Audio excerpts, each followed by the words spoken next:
बातबार मखरिज क्या कहते हैं? मखरिज के एतबार से लहविया लहातिया कहते हैं। ठीक है। और इसी तरह ही वस्त लिसान हमने पढ़ा था कि वस्त दरमियान को कहते हैं, वस्त लिसान यानी जबान का दरमियान। तो एक मखरिज तीन हरूफ पढ़े थे इसके अंदर। मखरिज कौन सा? वस्त लिसान और ऊपर का तालु, इससे जीम शीन या। कौन कौन से रबदा होते हैं? वस्त लिसान ऊपर का तालु, इससे जीम शीन या निकलते हैं। इनको बायतबार मखरिज कहते हैं, शजरिया। बायतबार मखरिज इनको शजरिया कहते हैं। और इसी तरह ही हमने जो है वो दांतों के नाम भी पढ़ लिए थे कि दांतों की क्या तफसीलात हैं। जी, आज का हमारा सबक है हाफा लिसान। हाफा लिसान जबान की जो है ना वो करवट को कहा जाता है, हाफा। मखरिज क्या है? हाफा याद रखिएगा, हाफा किसे कहते हैं? जबान की करवट को, यानी हाफा, हाफा लिसान जबान की करवट। एक मखरिज और एक हरूफ है, एक मखरिज और एक हरूफ है। मखरिज क्या है? जबान की करवट जब ऊपर की दाढ़ों की जड़ों के साथ लगे। जबान की करवट जब ऊपर की दाढ़ों की जड़ों के साथ लगे तो इससे वॉद निकलता है। चाहे कि वो दाएं जानिब लगे, चाहे वो बाएं जानिब लगे, चाहे वो बैक वक़्त दोनों तरफ लगे। यानी एक मतलब इसके अंदर तीनों राय हैं। आप तीनों तरीके से कोई भी तरीका इस्तेमाल कर सकते हैं, तीनों तरीके से जवाब ठीक निकलेगा। ये मतलब इंसान के अपने अपने एक जो है ना वो कह लें कि अपने ऊपर होता है वो किस तरीके से जबान को लगाता है।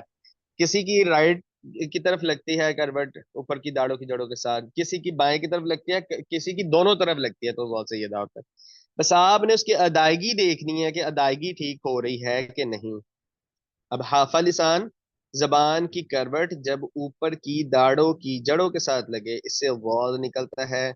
चाहे वो दाहिनी तरफ लगे, चाहे वो बाई तरफ लगे, या दोनों तरफ बैक वक़्त भी लग सकती है, तो इससे क्या आता है? अल्लाह आपका भला करे, इससे वॉद अदा होता है। और बायतबार मखरिज या मखरिज के एतबार से दोनों वर्ड इस्तेमाल कर सकते हैं, बायतबार मखरिज या मखरिज के एतबार से। इसको हाफिया कहते हैं। क्या कहते हैं? हाफिया कहते हैं। क्यों? क्योंकि इसका ताल्लुक जबान की करवट से है। हाफा का मैंने मतलब बता दिया आपको, करवट। तो इसलिए इसको हाफिया कहते हैं। ये हाफा की ना तीन तीन किस्में, हाफा की तीन किस्में हैं। यानी हाफा यानी जबान की जो करवट है ना, करवट वो थोड़ी सी फैली हुई है, तो उसके यानी उन्होंने तीन किस्में बनाई हैं। वो सिर्फ एक बताने के एतबार से है कि मतलब वो कहाँ कहाँ उसकी लग सकती है, कि आपको अंदाजा हो जाए कि इस दाढ़ों की जड़ों के आगे जो है ना ये हाफा कहलाता है। दाढ़ों की इन इन दाढ़ों की जड़ों से हाफा कहलाता है। जो अक्सा हाफा है ना, अक्सा तीन तीन किस्में कौन सी? अक्सा हाफा, वस्ते हाफा और अदना हाफा। अक्सा हाफा, वस्ते हाफा और अदना हाफा। हाफा यानी अक्सा हाफा कौन सा हिस्सा है? अक्सा हाफा, हाफा का वो हिस्सा जो नवाजिस के सामने है। अक्सा हाफा, हाफा का वो हिस्सा जो नवाजिस के सामने है। वस्ते हाफा, हाफा का वो हिस्सा जो तवाहिन के सामने है। और इसी तरह ही अदना हाफा, हाफा का वो हिस्सा जो तवाहिद के सामने है। ये बताने का क्या मकसद है? मैंने आपको बताया है, ये बताने का मकसद सिर्फ इतना है कि आपको ये अंदाजा हो जाए कि ये देखें दाढ़े हैं ना, दाढ़े जितना हाफा है ना, हाफा हाफा करवट, और करवट का हिस्सा कितना है, ये उसकी लेंथ आपको समझाने के लिए या बताने के लिए कि हाफा कितना हिस्सा, मतलब इन्होंने कितना एरिया घेरता है। यानी जवाहिक भी घेरता है, नवाजिस भी और तवाहिन भी, यानी दाढ़ें जितनी है ना वो हाफा घेर लेता है सारा हिस्सा। आपने अब इस अंदाज से जब आपने अपने मखरिज का देखना है कि मेरा वाकईतन मखरिज सही अदा हो रहा है या मेरी, जब भी ऐसा देखना हो तो उसके देखते हैं पॉइंट के ऊपर जबान के, भाई मेरी जबान ठीक लग रही है, आपको तारीफ याद हो गई है। उसके बाद आप उसको अदा करके देखेंगे कि भाई मैं देखता हूँ कि मेरी जबान इधर ठीक लग रही है या नहीं लग रही, या मेरे ये मामले में मैंने इस तरह तारीफ पढ़ी है, मैं इस मुताबिक इसको पढ़ रहा हूँ हरफ को कि नहीं पढ़ रहा, वो पता चल जाएगा। ठीक है। अब अक्सा हाफा, हा का वो हिस्सा जो नवाजिस के सामने है, इसी तरह वस्ते हाफा, हाफा का वो हिस्सा जो जो तवाहिन के सामने है, और इसी तरह अदना हाफा, हाफा का वो हिस्सा जो ज़वाहिक के सामने है। यानी ज़वाहिक, तवाहिन और नवाजिस के सामने ये हाफा का हिस्सा होता है। लेकिन अक्सा हाफा कहाँ से शुरू होगा? नवाजिस से, जो आखिरी दाने हैं ना, वहां से अक्सा हाफा शुरू होता है। हाफा का सबसे पहला हिस्सा वहां से शुरू होता है, दरमियान जो है वो तवाहिन, जो तवाहिन पे होता है, और आखिर नवाजिस पे होता है। ठीक है। जबकि हमने दाढ़ें जब शुरू की थी तो हमने स्टार्ट कहाँ से किया था? जवाहिक से किया नहीं। था। जी, जब हमने स्टार्ट की तो जवाहिक से किया था, फिर तवाहिन, फिर नवाजिस। लेकिन अब चूंकि चूंकि हम नीचे देखें, ये था दांत सामने की तरफ से शुरू कर रहे थे हम लोग। अब हम कहाँ से, जब हमने मखरिज अदा करना शुरू किए तो हम कहाँ से किया हमने शुरू, कौन बताएगा? नवाजिश। नहीं, हल्क। जब हमने हलक से, शाबाश, हलक से शुरू किया था, तो हलक किधर है? सीने के करीब। तो फिर हमने जब नीचे से ऊपर की तरफ को आ रहे हैं, तो इसी तरह ही जब पहले, जारी बात है, जब इधर से आएंगे तो जवाहिक, जवाहिक जो है वो बाद में आएगा आँख में। जो नवाजिस है वो पहले आएगा, तवाहिन उसके बाद आएगा, और फिर जवाहिक उसके बाद आएगा। लेकिन जब हमने सामने दांतों से शुरू किए तो ये उल्टी तरफ से शुरू हो गया, तो उल्टी तरफ से शुरू हुआ तो फिर पहले जो है वो जवाहिक, फिर नवाजिस, तवाहिन, फिर नवाजिस, इस तरह। उम्मीद है आपको समझ लग गई होगी। किसी को बात नहीं समझ लगी हो तो मैं पूछ लेंगे। इसी तरह ही तर्फ लिसान, सर तरफे ये जॉब की लिसान। अदायगी कर दीजिएगा। जॉब की अदायगी कर दीजिएगा बस। अच्छा, वॉद, वॉद की अदायगी देखें। वॉद की अदायगी में मैंने आपको बताया है, किसी भी हरफ की अदायगी मालूम करनी हो ना, उससे पहले हमजा मफ्तूह लगा। आपने किसी भी हरफ की अदायगी मालूम करनी है, ये मैंने आपको पिछले कोर्स में भी तरकीब बताई थी, कि आपने किसी भी हरफ की अदायगी मालूम करनी है, चाहे कि वो सही करने के एतबार से है या वैसे ही देखने के एतबार से है, तो आपने उसके पीछे हमजा मफ्तूह लगा देना, उस हरफ को साकिन कर देना, उस हरफ को साकिन कर देना, और उसके माकबल हमजा मफ्तूह लगा देना। तो अब आप अदायगी करेंगे वाद के साथ, तो वाद को करेंगे हम साकिन, पीछे लगाएंगे हमजा मफ्तूह, तो कैसे होगा? अब, हाँ। अब, अद लफज गलत है, ये बात याद रखिएगा। अद कोई लफज नहीं है, द्वाद होता है, द्वाद कोई हरफ नहीं होता। ये बाजुकात बहुत मिस्टेक रहती है, जिसने सुनी सुनाई बातों पे एतबार किया होता है, वो बस वो द्वाद पढ़ना शुरू कर देता है। जी मेरे बड़े पढ़ते थे, या मेरे कारी साहब ने पढ़ा है, उनसे मालूमात तो लें किस तरीके से पढ़ते हैं, क्यों पढ़ते हैं, कोई दलील तो हो, कोई मामला तो हो। तो इसलिए इसलिए लिहाजा ध्यान से इसको वाद पढ़ना है, द्वाद नहीं है कोई हरफ। ठीक है। अब इसके सर अदायगी का आप वो तरीका, अ, अब, अब अब देखें, मेरी कहाँ लग रही है? अब मेरा लग रहा है जबान की जो करवट है वो बाएं जानिब लग रही है। अब मैं कोशिश भी करूं तो वो दाएं जानिब नहीं लग रही। ठीक है। मैं कोशिश भी करूं तो दाएं जानिब नहीं लग रही। बाजुकात दोनों तरफ लग जाती है, लेकिन ज्यादातर जब गौर पढ़ता हूं तो वो बाएं जानिब लगती है। अब ठीक है। तो इसलिए आपने अपने एतबार से देखना है, चाहे वो दाएं लग रही है चाहे वो बाएं लग रही है, लेकिन मैंने आपको हिस्सा एक मुख्तस करके बता दिया। कौन सा हिस्सा है ये? जो तवाहिन, नवाजिस और वबाह के सामने वाले हैं ना, उसको कहते हैं करवट, और वो करवट लगनी चाहिए, चाहे दाएं चाहे बाएं, और चाहे बैक वक्त दोनों तरफ, तो आपका बहुत सही रहा होगा। तो इसमें खासा प्रैक्टिस की जरूरत होती है। ऐसा नहीं है ये मुमकिन नहीं, हमने भी जब स्टार्ट किया था बहुत मुश्किलात हुई थी। ये 7 10 साल की मेहनत के बाद इस परफेक्ट होना शुरू हो जाता है बंदा। और परफेक्ट होने के बाद बाजुकात हम अदायगी इतनी अच्छी कर जाते हैं कि लोग समझ रहे थे बौद्ध पढ़ रहे हैं, बौद्ध बौद्ध नहीं है, बौद्ध नहीं है। लेकिन उसकी अदायगी इस तरह परफेक्ट हो जाती है कि वो बौद्ध लगना शुरू हो जाता है। ठीक है। तो इससे, लेकिन इसने प्रैक्टिस ही नहीं की होती, वो खाली दुआ ही पढ़ा होता, तो दुआ समझ लगता है। जिसको आता है, जिसको समझ आती है, उसको फौरी पता लग जाता है ये असल अदायगी कर रहे हैं या फिर दुआ ही पढ़ रहे हैं। तो इससे थोड़ा सा बचना चाहिए। जी, कोई पूछ रहा है कोई बात, क्या कह रहे हैं?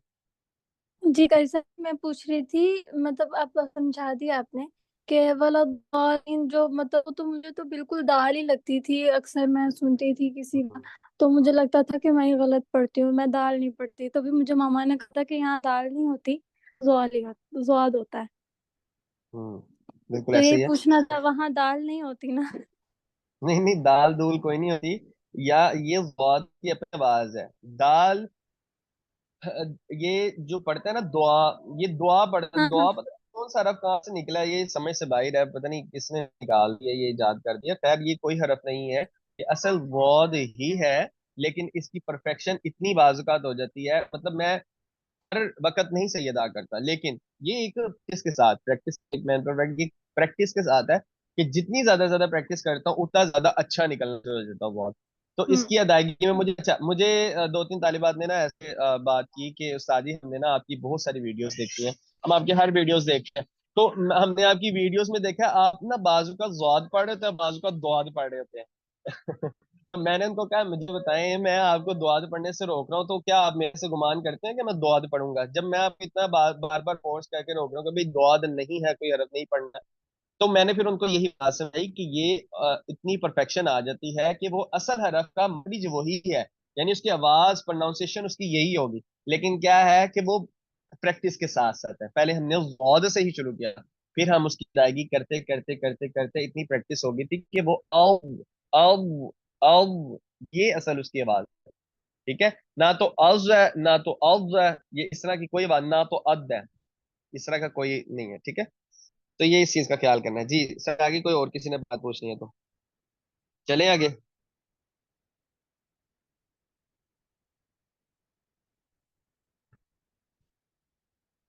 जी आगे है जी, तरफे लिसान। तरफ किसे कहते हैं? तरफ कहते हैं किनारे को। तरफ किसे कहते हैं? तरफ कहते हैं किनारे को। तरफे लिसान, जबान का किनारा। हमने क्या पढ़ा है? तीन मखरिज और तीन हरूफ पढ़े हैं। मखरिज नंबर एक, जबान का किनारा मा अदना हाफा, जब सनाया रबाई और अनियाब और रवाहिक के मसूड़ों से लगे तो इससे लाम निकलता है। ठीक है, जब जबान का किनारा मा अदना हाफा, जब सनाया रबाई अनियाब और रवाहिक के मसूड़ों से लगे तो इससे लाम निकलता है। ठीक है, इसी तरह ही मखरिज नंबर दो, जबान का किनारा जब सनाया रबाई और अन्याब, इसके अंदर से क्या चीज निकली? इसके अंदर से क्या चीज निकली? रवाहिक निकल गया। ठीक है, थोड़ा सा पीछे आ गए। ठीक है, उसके अंदर था सनाया रबाई अन्याब और रवाहिक था, इसके अंदर सनाया रबाई अन्याब रह गए। ठीक है, रवाहिक निकल गया, थोड़ा सा पीछे की तरफ को। इससे क्या अदा होता है? इससे नून अदा होता है। मखरिज नंबर तीन, जबान का किनारा माँ पुश्ते जबान, जबान का किनारा माँ पुश्ते जबान। पुश्त किसे कहते हैं जी? जी, जबान का किनारा मुश्ते जबान जब सनाया और रबाई के मसूड़ों से लगे। अब देखें, अब इसके अंदर से क्या क्या चीज निकल गई?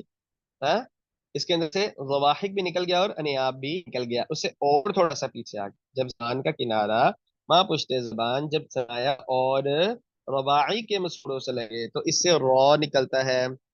इन तीनों को मखरिज के एतबार से या बाएतबार मखरिज तरफिया जल्किया कहते हैं, क्योंकि इनका ताल्लुक, तरफिया जल्किया कहते हैं तरफिया इसलिए कि इनका ताल्लुक जो है वो तरफ के साथ है, किनारे के साथ है। ठीक है जी, समझ आ गया? तरफे लिसान की समझ लग गई है?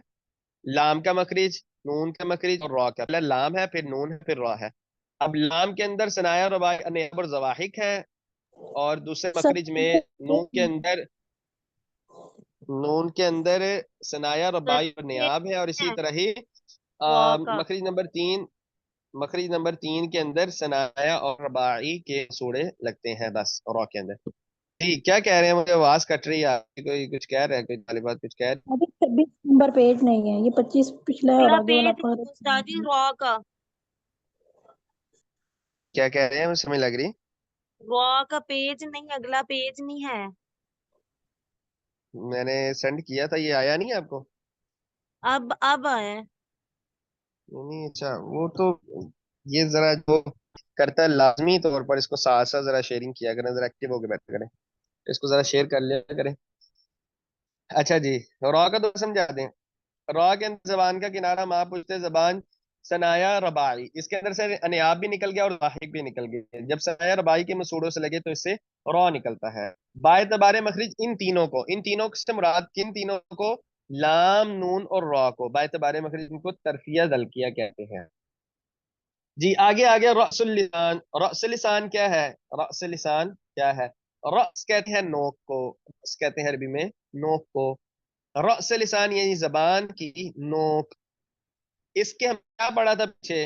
रअस लिसान में हमने तीन मखरिज नो हरूफ पढ़े थे। तीन मखरिज कौन से? मखरिज नंबर एक, जबान की नोक और सनाया उलिया की जड़। मखरिज क्या है, एक पहली मखरिज की तारीफ क्या है? जबान की नोक और सनाया उलिया की जड़, इससे पौ दाल और ता निकलते हैं। पौ दाल और ता निकलते ता- हैं, ठीक है। पौ दाल और ता, इनको बाएतबारे मखरिज नितइया कहते हैं। बाएतबारे मखरिज इनको क्या कहते हैं? नितइया कहते हैं जी। इसी तरह ही मखरिज नंबर 2, जबान की नोक और सनाया उलिया के अंदरूनी किनारे जो के मसूड़ों के करीब है। जब सनाया, ये आप वैसे भी कह सकते हैं, ब्रैकेट में उन्होंने बाकी हाईलाइट भी कर दिया कि क्या मतलब अंदरूनी किनारों से मुराद क्या है। अंदरूनी किनारों से मुराद है जो कि मसूड़ों के करीब है। जबान की नोक और सनाया उलिया के अंदरूनी किनारे, इससे वो दाल और ता निकलते हैं। वो दाल और ता निकलते हैं। इनको बाएतबारे मखरिज लिसाविया कहते हैं। बाएतबारे मखरिज इनको लिसाविया कहते हैं। मखरिज सोया। नंबर 3, लिसाविया। लिसाविया। लिसौया। लिसाविया जी। मखरिज नंबर 3, जबान की नोक जब सनाया सुफला और उलिया के अंदरूनी किनारों से, ऊपर हमने क्या पढ़ा था? सनाया उलिया, सिर्फ क्या पढ़ा दूसरे मखरिज में? सनाया उलिया। वो सबसे पहले ऊपर पढ़ा था सनाया उलिया, उसकी जड़ पड़ी थी। दूसरे नंबर पे पढ़ा है सनाया उलिया, उसके अंदरूनी किनारे पड़े थे। अब हमने पढ़ा है सनाया सुफला और उलिया दोनों। सनाया सुफला और उलिया के अंदरूनी किनारों से लगे, तो इससे सौद जा और सीन, सौद जा और सीन निकलता है। बाएतबारे मखरिज इसे असलिया कहते हैं। बाएतबारे मखरिज इसे असलिया कहते हैं। और इसके सिर्फ के एतबार से इसका जो मशहूर नाम है वो सफीरिया है। सिफ्त के बाएतबारे सिफ्त इनका जो नाम है ना वो सफीरिया है, सफीरी वाले रूह, ठीक है। रअस लिसान की बात समझ लग गई है? कोई बात तो नहीं रह गई इसमें समझने वाली? ये तारीफात है, ये इतनी खास बात समझ जो समझाने वाली वो मैं खुद आपको समझा देता हूँ। बाकी ये तारीफात है, ये आपने याद करने, ये इनके मखरिज हैं, ये इनके मखरिज हैं। जहां जहां जबान डूबती है, ठहरती है, जिससे हरफ अदा होता है, ये वो है, ठीक है। इसी तरह ही असूल मखारिज में से अब हमने क्या क्या पढ़ लिया? हलक भी पढ़ ली है, लिसान भी पढ़ लिया है। अब है शफातान। अब क्या है? शफातान। शफातान कहते हैं दोनों होंठों को। शफातान क्या कहते हैं? दोनों होंठों को। शफातान दोनों होंठ, ठीक है। मखरिज दो पढ़े और चार रूप पढ़े, दो मखरिज और चार रूप पढ़े थे। एक मखरिज में तीन रूफ इकट्ठा है और एक मखरिज में एक हरूफ है, याद रखिएगा। पहले मखरिज में तीन हरूफ इकट्ठा है, लेकिन उनकी थोड़ी थोड़ी जो है ना वो ऊपर नीचे है। मतलब कि मतलब इसका ये पढ़िएगा समझ लग जाएगी। तो, शफाता दोनों मखरिज पर एक, दोनों होंठ इससे बा मीम और वाओ लीन और मुतहर्रिक जी। वाओ लीन और मुतहर्रिक से मुराद क्या है? मैंने आपको पीछे भी एक बात समझाई थी, कौन बताएगा? मैं बताऊँ फिर साहब? जी जी बताएं। वाव मतलब इसमें नहीं है। वाओ मद्दा नहीं है इसमें, शाबाश। इसमें वाओ मद्दा नहीं शुमार हो रही। लीन और मुतहर्रिक तीन ही किस्में होती है ना, मुतहर्रिक लीन होगी या मद्दा होगी। तो वाओ लीन और मुतहर्रिक की बात हो रही है, मद्दा यहाँ पर बयान नहीं हुए, वो आएंगे भी, आपको पता चल जाएगा।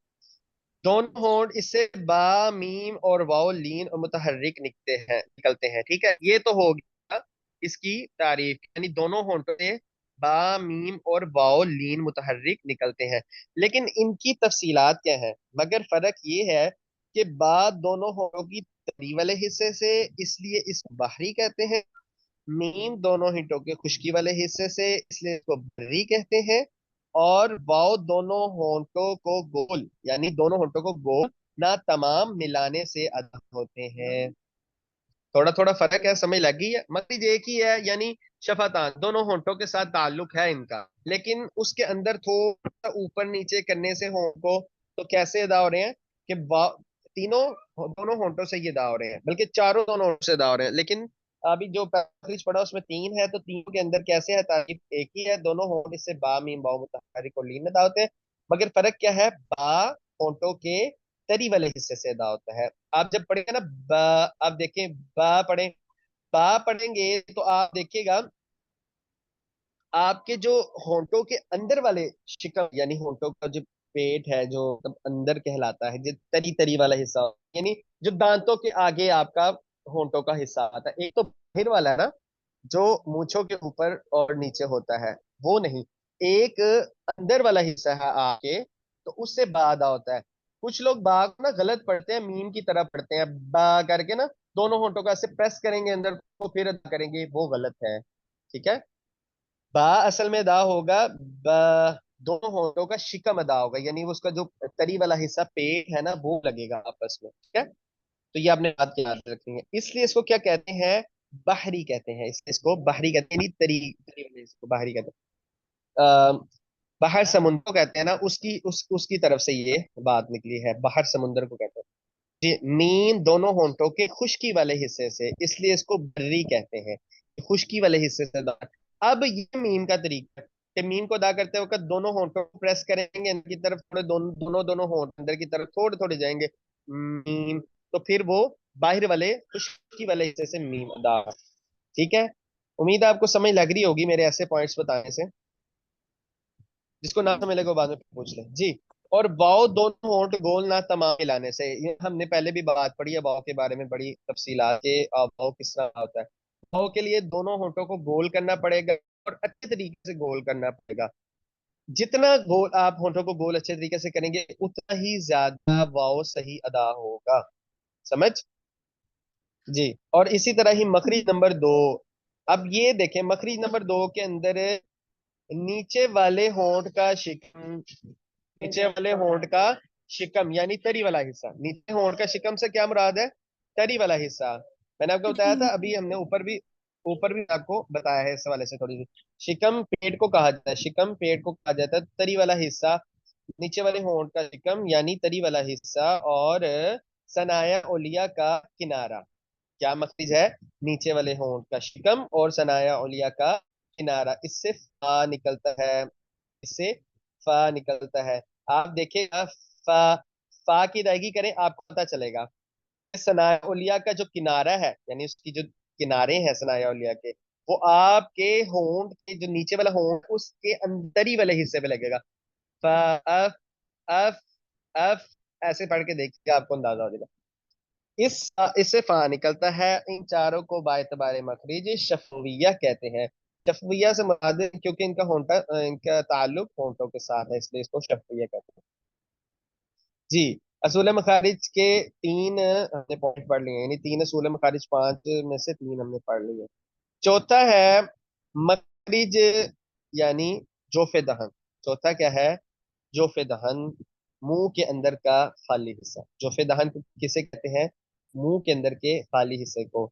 इससे हरफे मद्दा अदा होते हैं, इनसे हरफे मद्दा अदा होते हैं। हरफे मद्दा आपको पता है, अलिफ वाव और या। अलिफ बात इस वजह से नहीं हुई क्योंकि अलिफ का कोई पॉइंट ही नहीं था, अलिफ सीधा सीधा आता ही क्यों, वो मद्दा के लिए इस्तेमाल होता है। ठीक है, और इसी तरह ही अलिफ, वाव और या। वाव हमने पढ़ लिया शफकान में, या हमने पढ़ लिया शजरी।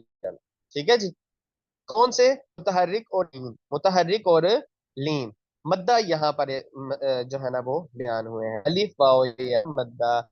इनको मखरिज के एतबार से जोफिया हवाइया मदिया कहते हैं, जोफिया हवाइया मदिया कहते हैं।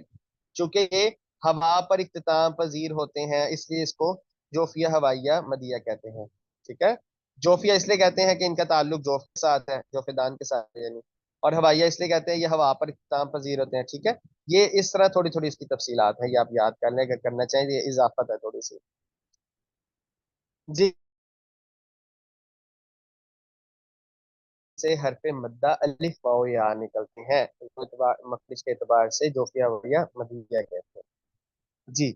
मखरिज, आखिरी मखरिज है पांचवा, कौन सा असूल मखारिज का, कौन सा है पांचवा असूल मखारिज कौन सा है, खैशूम। खैशूम कहते हैं नाक के जड़ के अंदरूनी हिस्से को, नाक के जड़ के अंदरूनी हिस्से को खैशूम कहते हैं।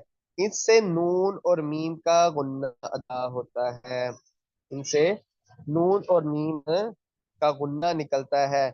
अच्छा, नून और मीम नहीं निकलते, नून और मीम नहीं निकलते, क्या निकलता है, नून और मीम का गुन्ना।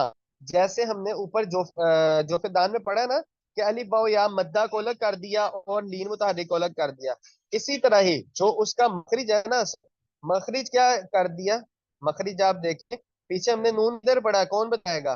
नून हमने कहाँ पे पढ़ा है? जी तरफिया में। जल्दी जल्दी कौन? जी तरफे लिसान में, शाबाश मोमिना साहिबा। तरफे लिसान में दूसरे मखरिज में हमने नून का मखरिज पढ़ लिया, नून का मखरिज पढ़ लिया। और इसी तरह ही मीम हमने कहाँ पढ़ा? जी जल्दी जल्दी, शफवी। मीम हमने कहाँ पढ़ा? शाबाश, शफवी। Well done. जी हुइया में, मीम हमने पढ़ा है शफविया में। इधर क्या अदा हो रहा है? इधर इनका गुन्ना अदा हो रहा है, ये इनके गुन्ने का मखरिज है, ठीक है। इसलिए खैशूम, नाक के, खैशूम यानी नाक के जड़ के अंदरूनी हिस्से को, इससे नून और मीम का गुन्ना निकलता है। ये आपने बात अच्छी तरह याद रखनी, नून और मीम नहीं अदा होते, नून और मीम का मखरज अलग अलग है, वो हमने पढ़ लिया है, नून और मीम का गुन्ना अदा होता है। जी अच्छा जी। आपने हमारे 16 मखरज मुकम्मल हो गए हैं। ये आपने बात ना याद रखनी है, ये जरूरी है। ये मखरिज के एतबार से हरूफ के अलकाब, इससे ना आपको काफी ज्यादा ना हेल्प मिलेगी, कि मतलब आपको याद भी रहेगा कि कौन सा किस तरह है, कौन सा किस तरह है। मखरिज के एतबार से हरूफ के अलकाब 10 हैं, हरूफ के अलकाब 10 हैं। कौन कौन से? हलिया, लहविया, लहातिया, शजरिया, हाफिया, तरफिया, दलकिया, नितइया, लिसाविया, सफीरिया, शफिया, जोफिया, वाया, मदिया। ठीक है, ये आपने बात याद रखनी है। ये इनके अलकाब है, ये हम वैसे पढ़ते आए हैं साथ साथ, यानी हलक के साथ था तो हमने हल्किया पढ़ा, आगे लहविया लहातिया हमने कौफ कफ में पढ़ा, इसी तरह शजरिया हमने जीम शीन या में पढ़ा, हाफिया ने ज़ाद में पढ़ा है, तरफिया दल लाम नून रा में पढ़ा है, इसी तरह नितइया हमने किधर पढ़ा है? तो नितइया दाल। किधर पढ़ा है? शाबाश, कौदल ता में शाबाश, नितइया पढ़ा है। लिसविया उससे अगले तीन में, सफीरिया उससे अगले तीन में, शफिया उससे आगे चार में, खुफिया वाया मदिया इससे तीन में हमने पढ़ा है। जी हरूफ की ये देखें जी, ले जो मैंने भी बात की वो आगे आ भी गई है। आप देखिएगा जो मैंने बात कही थी कि हरफ की सही अदायगी मालूम करने का तरीका, जिस हरफ की सही अदायगी मालूम करना हो तो इसको साकिन करके इससे पहले हमजा मफ्तूल लगा कर अदायगी करें, ठीक है, या अदा किया जाए। अगर हरफ के मुकर्रर मखरिज में आवाज खत्म हो तो सही अदा, वरना गलत। जी मेरी बात समझ लगी है? मैंने ये बात आपको पहले भी समझाई है कि जिस हरफ की अदायगी मालूम करनी हो उसको क्या करेंगे, उसमें हम को साकिन करके उसके माकबल हमजा मफ्तू लगाएंगे। और फिर इन तारीफात के मुताबिक जो हमने ये तारीफ की है, इन तारीफात के मुताबिक अगर तो जबान का नोक फला फला फला फला जगह पर हमने जैसे भी पढ़ा है वो उन उन जगह पर लग रही है, आपको पता चल रहा है कि भाई ये मुकर्रर जगह पर लग रही है, तो समझे हरफ की अदायगी बेहतरीन हो गई। अगर नहीं लग रही तो समझे अभी वो सही अदा नहीं हो रहा। ये आपने बात याद रखनी है। ये अल्हम्दुलिल्लाह हमारा ये जो है वो मखरिज का बाब मुकम्मल हो गया। किसी को कोई बात इसमें नहीं समझ लगी तो वो पूछ सकता है।